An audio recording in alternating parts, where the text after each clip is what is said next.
Sorry to be fighting with the sound of the washing machine, but I couldn't resist pointing out, first of all, many thanks for your many comments, but M.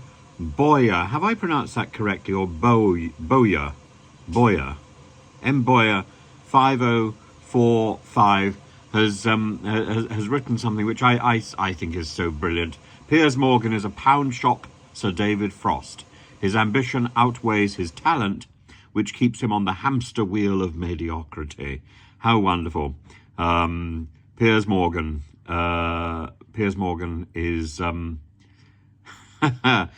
the way out, I think. So, I've said this anyway, but as for the idea that Piers Morgan didn't actually testify and therefore is free of any form of charge, I think it's certainly not for me to make any form of legal judgment.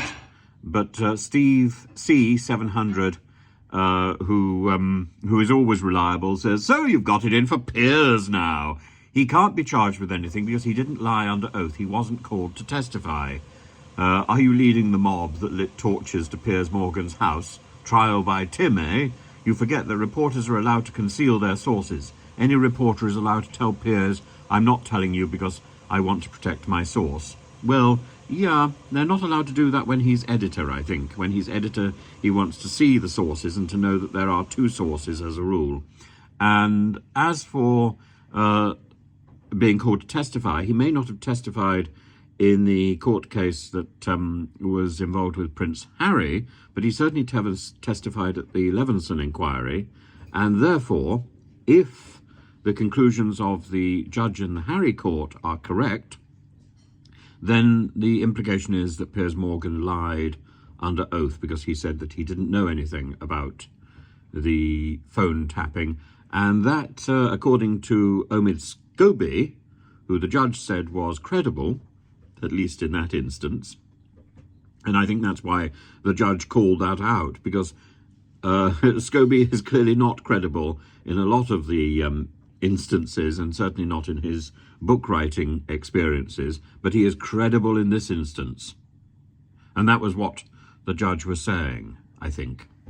And so I think Piers is in a lot more danger than Steve C confidently asserts, and it's not me leading this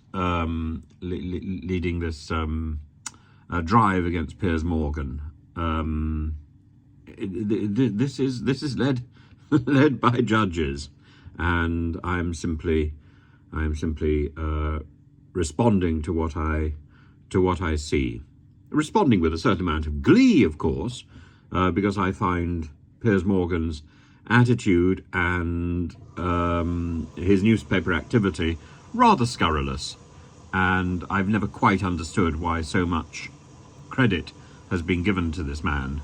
But there we are, Piers Morgan.